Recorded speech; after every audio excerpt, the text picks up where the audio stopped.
할렐루야, 말씀을 사랑하고 그 말씀이 삶에서 멈추는 것이 아니라 삶이 되기를 소망하는 성도 여러분, 오늘은 가스펠 프로젝트 신약 6권의 7과를 함께 나누도록 하겠습니다. 이제 전체적인 가스펠 프로젝트 12권의 책 중에 제일 마지막 책이라고 할 수 있는 신약 6권은 다시 만물의 소망이신 그리스도와 만물을 새롭게 하시는 하나님, 이렇게 크게 두 부분으로 나누어져 있는데, 오늘부터는 그 중에 또한 후반부인 만물을 새롭게 하시는 하나님에 관한 내용을 이제부터 본격적으로 시작하도록 하겠습니다. 7과의 제목은 교회여 소망을 잃지 말라입니다. 이번 과는 데살로니가 전서를 통해 부활과 그리스도의 재림, 그리고 최후 심판을 소망하며 사는 것이 얼마나 중요한 것인지를 우리에게 알려줍니다. 예수님은 다시 오셔서 자기 백성을 죽은 자 가운데서 살리실 것이고 악한 자들을 심판하실 것입니다. 본과를 통해 우리도 현재의 고난을 이겨내고 신실하게 살아갈 소망의 격려를 얻게 되는 시간이 되기를 주님의 이름으로 간절히 소원합니다. 첫 번째로 살펴볼 세션 포인트는 부활을 고대하고 소망해야 한다는 것입니다. 데살로니가 전서 4장 13절과 14절 말씀을 한번 읽어보겠습니다. 형제들아, 자는 자들에 관하여는 너희가 알지 못함을 우리가 원하지 아니하노니 이는 소망 없는 다른 이와 같이 슬퍼하지 않게 하려 함이라.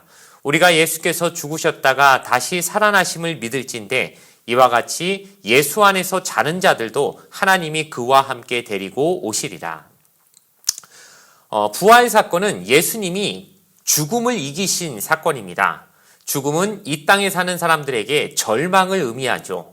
그러므로 성도는 어떠한 절망이나 난관 앞에서도 소망을 가질 수 있습니다. 왜냐하면 예수님께서 이미 죽음을 이기셨기 때문입니다.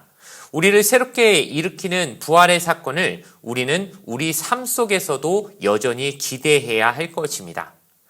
그러나 이 땅에서 가까이 지내던 지인의 죽음을 경험한 후에 함께 슬퍼하는 것은 그럼 하지 말아야 되는 것일까요? 아니죠. 당연히 슬퍼해도 괜찮습니다. 왜냐하면 단 며칠간의 이별도 우리 인간에게는 슬픈 일이기 때문입니다. 하물며 이 땅에서 이제 더 이상 다시 볼 수 없는 죽음이라는 것을 경험했을 때 그 이별이 어떻게 슬프지 않을 수 있겠습니까?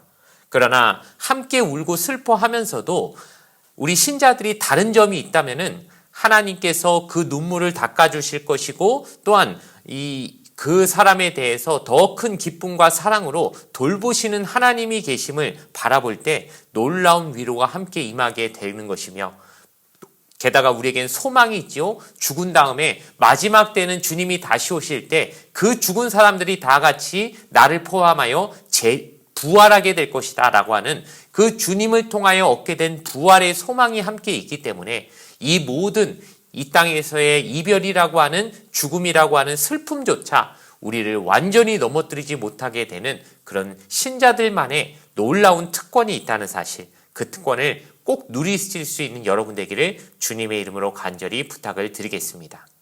두 번째로 살펴볼 세션 포인트는 그리스도의 재림을 고대하고 소망해야 한다는 것입니다. 데살로니가 전서 4장 15절에서 18절까지 말씀을 제가 읽어드리겠습니다. 우리가 주의 말씀으로 너희에게 이것을 말하노니 주께서 강림하실 때까지 우리 살아남아 있는 자도 자는 자보다 결코 앞서지 못하리라. 주께서 호령과 천사장의 소리와 하나님의 나팔 소리로 친히 하늘로부터 강림하시리니 그리스도 안에서 죽은 자들이 먼저 일어나고 그 후에 우리 살아남은 자들도 그들과 함께 구름 속으로 끌어올려 공중에서 주를 영접하게 하시리니 그리하여 우리가 항상 주와 함께 있으리라. 그러므로 이러한 말로 서로 위로하라. 예수 그리스도의 재림의 때는 우리가 알 수 없습니다. 그러나 죽은 자들이나 산 자나 상관없이 믿는 모두는 주님과 함께 그 재림을 경험하게 될 것이라고 바울은 우리에게 가르쳐주고 있습니다. 그래서 먼저 죽은 자들을 여기서 자는 자들이라고 표현하고 있지요. 그것은 먼저 죽었지만 그들이 영원히 죽은 것이 아니라 언젠가는 다시 일어나게 될 그 어떤 재림 때의 모습을 미리 우리에게 인식시켜주는 그런 독특한 표현이라고 말할 수 있습니다. 그렇기 때문에 어떤 사랑하는 사람이 먼저 죽은 것에 대한 아픔, 그리고 우리가 살면서 산 사람들은 뭐 마냥 행복하지도 않지요. 우리 역시 겪는 고난이 있지 않습니까? 이 모든 것에 대해서 주님은 다 알고 계시고 그것을 이미 공감하시고 경험하셨기 때문에 그 모든 것을 위로해 주시는 주님임을 또한 우리는 여기서 인식할 수 있습니다.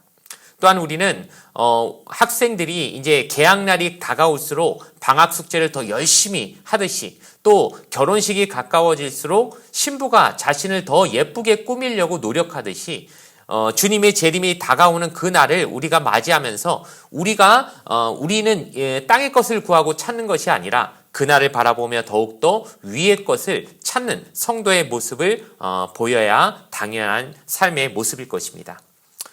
재림이 다가오는 것을 인식함을 통해 전도에 더욱 힘을 낼 수 있습니다. 또 그날을 바라보지 않으면 우리는 전도를 하는 것을 게을리 할 수도 있겠죠. 그렇기 때문에 주님의 재림을 생각한다는 것은 이 땅에서 내가 맡은 역할과 사명을 더 열심히 힘을 내고 더 빨리 그 모든 것들을 우리가 더 긴장해서 더 열심히 할 수 있게끔 만드는 좋은 동기부여가 될 수 있다는 것. 그렇기 때문에 우리에게 주어진 사명을 더 열심히 잘할 수 있도록 학생이 개학 전에 숙제를 열심히 하듯이, 또 신부가 결혼식 전에 더 자기 아름다움을 가꾸려고 노력하게 되듯이 좋은 주님의 재림에 대한 믿음을 우리의 사명과 헌신의 동기부여로 삼으실 수 있게 되기를 주님의 이름으로 간절히 부탁을 드리겠습니다. 세 번째로 살펴볼 세션 포인트는 주의 날을 고대하고 소망해야 한다는 것입니다. 데살로니가 전서 5장 1절에서 11절까지 말씀 중에 1절부터 6절까지의 말씀을 한번 읽어보도록 하겠습니다. 형제들아, 때와 시기에 관하여는 너희에게 쓸 것이 없음은 주의 날이 밤에 도둑같이 이를 줄을 너희 자신이 자세히 알기 때문이라.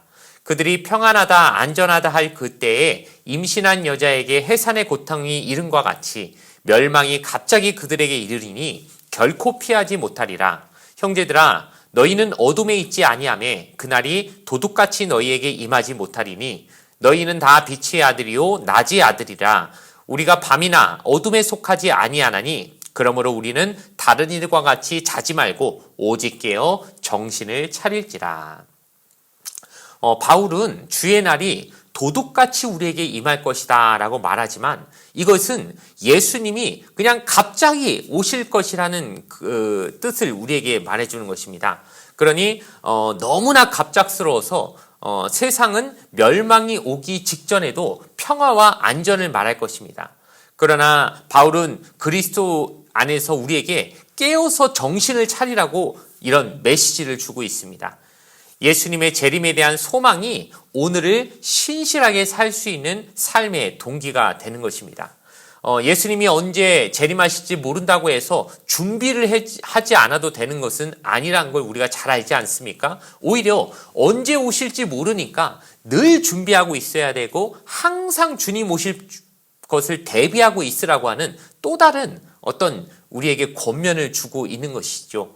언제 시험 칠지 모르는, 예를 들어 갑자기 치게 되는 그런 수시로 치는 쪽지 시험 같은 것이 언제 칠지 모른다는 긴장감이 있다면 학생은 항상 그 전에 배운 내용을, 그 전 수업에 배운 내용을 잘 복습해서 수업에 다시 들어오지 않겠습니까? 이와 마찬가지로 우리의 현실에서의 삶도 주님이 언제가 될지 모르지만 분명히 다시 오실 것이라고 하는 그 긴장감이 있을 때 항상 주님이 오실 것에 대한 대비를 든든히 해놓고 있는 그런 멋있는 신앙의 삶으로 승화시킬 수 있을 것입니다. 그런 주님이 오심에 대한 그 모습이 우리에게 잘 준비된 그런 멋있는 신앙생활들을 하실 수 있는 우리 성도님들 될 수 있기를 주님의 이름으로 간절히 부탁을 드리겠습니다. 이제 이 과의 결론을 내리려고 합니다. 예수님은 분명히 다시 오실 것입니다. 성경에 분명히 약속되어 있습니다. 주님의 재림은 분명한 역사적 사실로서 올 것임을 우리는 믿어야 될 것입니다. 그때 주님은 믿는 자들을 다시 살리실 것이고 세상을 심판하실 것이라는 이 사실은 현실을 사는 우리에게 꼭 필요한 소망입니다. 왜냐하면 주님이 그때 세상에 대한 심판을 하실 것이라는 그 믿음이 없다면 우리가 현실에서 하나님 말씀대로 신실하게 살 이유가 없지 않습니까? 그냥 내 욕망과 내 욕구대로 하고 싶은 대로 살고 내가 그냥 법에 저촉되지 않으면, 그야말로 들키지만 않으면 내 하고 싶은 대로 마음껏 죄지었고 살아도 상관없어라고 하는 그런 식의 방종으로 흐를 것이 뻔한 모습이기 때문에 주님은 우리에게 이런 분명한 약속을 주심으로 우리의 삶이, 우리의 현실의 삶이 하나님 말씀대로 살 수 있는 든든한 소망이 되게끔 하시는 것입니다. 그리고 이 소망은 그냥 단지 소망에서 멈추는 것이 아니라 언젠가는 현실이 되는 그 날이 올 것이고, 그것을 믿는 우리가 하나님 뜻 안에서 하나님 아들 예수님의 재림을 항상 대비하는 그런 멋있는 신앙생활의 삶으로 살아갈 수 있어야 될 줄로 믿습니다. 이제 이러한 본과의 내용을 하나님이 우리를 향한 계획과 또 우리의 사명으로 한번 정리를 해보겠습니다. 하나님은 우리에게 소망의 말로 서로 격려하라고 말씀하십니다. 인간은 연약하기 때문에 항상 내 자신의 의지만으로 끝까지 목표 지점에 이를 수 있을 거라고 우리는 착각하지만 그렇지 않습니다. 서로 같이 힘을 내라고 소망의 말로 격려해주고 위로해주고 힘을 내줄 때 멀리 가려면 함께 가라는 말처럼 함께 모든 것을 해나가기를 하나님은 우리에게 원하신다는 것이죠. 그래서 우리에게 공동체를, 신앙의 공동체를 주시고 그 안에 소속되어 신앙생활 하도록 하나님이 우리를 부르신 줄 믿습니다. 그렇다면 우리의 사명은 첫 번째로 죽음으로 슬퍼하는 불신자에게 진정한 소망을 주며 보살펴야 됩니다. 죽음의 문제가 완전히 해결되지 않은, 죽음에 대한 공포가 여전히 있는 하나님이라는 구원의, 그리고 다시 우리를 부활시켜줄 능력의 어떤 존재를 모르는 사람에게 있어서 세상에 죽음보다 무서운 게 어디 있겠습니까? 게다가 또 가까이 지내던 사람이 죽었을 때 얼마나 슬프다는 것은 우리도 이미 잘 알고 있는 사실이죠. 그러니 그런 죽음으로 슬퍼하는 어떤 아직 하나님을 모르는 사람들이 있다면 우리가 해줄 수 있는 것이 무엇이겠습니까? 물론 위로해야 되겠지만 또 하나는 우리가 믿는 믿음의 기반을 둔 진정한 부활의 소망, 그리스도의 재림에 대한 소망을 알려주면서 그들이 힘을 다시 얻고 슬픔에서부터 빠져나올 수 있도록 그들에게 끊임없는 보살핌을 가져다 주는 것이 하나님이 우리에게 말씀하신 이웃사랑의 제일 모범된 모습이라고 생각을 할 수 있습니다. 두 번째로 우리의 사명은 현실의 고난 가운데 있는 신자에게 소망의 말로 격려해야 된다는 것입니다. 믿는 자라고 해서 그 모든 어려움이 하나도 없는 것이 아닙니다. 그들도 마음이 흔들립니다. 나 역시 흔들리기 때문에 내 주변에 있는 사람들 믿음 흔들린다고 그것을 흉보지 마시고 그들도 연약한 인간이구나, 나처럼 연약하구나. 그러니 우리는 서로가 서로를 도와줘야 됩니다. 믿음 안에서. 그렇기 때문에 하나님은 우리에게 소중한 믿음의 공동체를 주신 것이고, 우리가 해줄 수 있는 건 역시 각자에게 주신 믿음에 따라 소망의 말을 줄 수 있는 것입니다. 그래, 우리가 지금 이 힘든 현실을 살아가지만 우리는 주님이 다시 올 거란 거 믿지 않냐? 우리가 그 전에 죽더라도 주님이 오실 때 죽은 자는 자는 자들이라고 해서 잠에서부터 깨어나듯 다시 부활할 것이란 걸 성경이 우리에게 소망으로 주시지 않았냐? 그러니 우리 힘든 현실이지만 잘 이겨내보자. 끝까지 승리해보자. 하나님 안에서 절대 믿음을 버리지 말고 이 길을 같이 걸어가 보자라고 위로와 격려와 소망의 말을 해줄 때 분명히 우리가 끝까지 함께 그 믿음의 경주를 잘 끝마치게 될 줄로 믿습니다. 마지막으로 그리스도의 재림을 준비하도록 공동체 차원에서 함께 도와야 된다는 것입니다. 각자 개인이 준비해야 될 준비도 있겠지만 우리 교회 단위로 준비해야 될 준비도 있을 것이고, 한국교회와 또 온 세계 교회가 함께 연합하여서 주님의 재림을 준비해야 될 부분도 있을 것입니다. 과연 지금 이 우리의 세상이 믿는 자들 교회의 모습만 바라보더라도 정말 주님이 재림하실 걸 믿고 있는 것인가 의심이 될 정도로 우린 너무 주님의 재림에 대해서 너무 나중에 있을 일, 혹은 정말 있을지 없을지 모르는 일 정도로 생각하지 않을까 싶을 정도로 너무 느슨해진 모습으로 그 부분을 준비하고 있는 게 아닌가, 참 많은 걱정과 우려가 들고 있는 요즘이지 않습니까? 우린 정말 깨어서 바울이 우리에게 한 경고처럼 끝까지 깨어 있어서 주님이 오실 날을 준비하는 슬기로운 기름 준비한 다섯 처녀같이 있어야 할 줄로 믿습니다.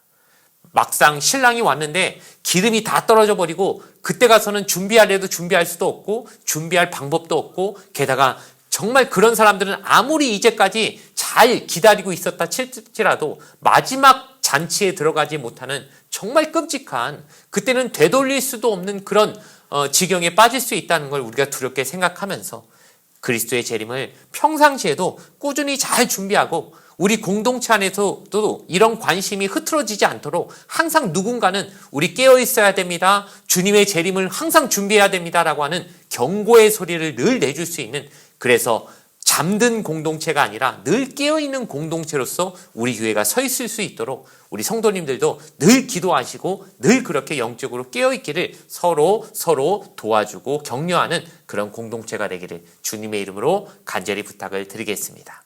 이제 가스펠 프로젝트 신약 요건의 7과를 모두 마치려고 합니다. 잠시 기도 드리겠습니다. 좋으신 아버지 하나님 감사합니다. 오늘 데살로니가 전서에 나오는 사도 바울이 데살로니가 교인들에게 해주었던 귀한 경고의 말씀, 그리고 주님의 재림에 대한 올바른 가르침에 대해서 우리가 살펴보며 현대에 살고 있는 우리 신앙인들에게도 동일한 하나님의 그런 경고와 또한 하나님이 주시는 그리스도의 재림에 대한 소망도 여전히 작용하고 있음을 우리가 배웠습니다. 이게 단지 2000년 전에 한 교회에게 주신 말씀으로 받아들일 것이 아니라 지금 나에게, 우리 교회에게 주시는 말씀, 또 우리 현대 한국교회와 세계 모든 교회들에게 주시는 하나님의 말씀으로 듣게 하여 주시고, 내가 해야 될 역할과 또 우리 교회가 해야 될 사명, 그리고 우리 모두가 함께 준비해야 될 주님의 재림에 관하여서 우리가 늘 깨어서 그것을 기억하며 잊지 않는, 노력하는 우리의 모습들 되어질 수 있도록 하나님 늘 함께하여 주시옵소서. 성령께서 우리 가운데 계셔서 늘 이 사실을 주지시켜 주시고 이걸 깨닫게 하여 주시어서 늘 깨어 성령 충만하여 주님의 재림을, 그 기름을 잘 준비하고 있는 슬기로운 다섯처녀처럼 살아갈 수 있도록 주님 붙잡아 주시옵소서. 예수님의 이름으로 기도드리옵나이다. 아멘. 이것으로 모든 내용을 다 마치겠습니다. 시청해 주셔서 너무 감사합니다.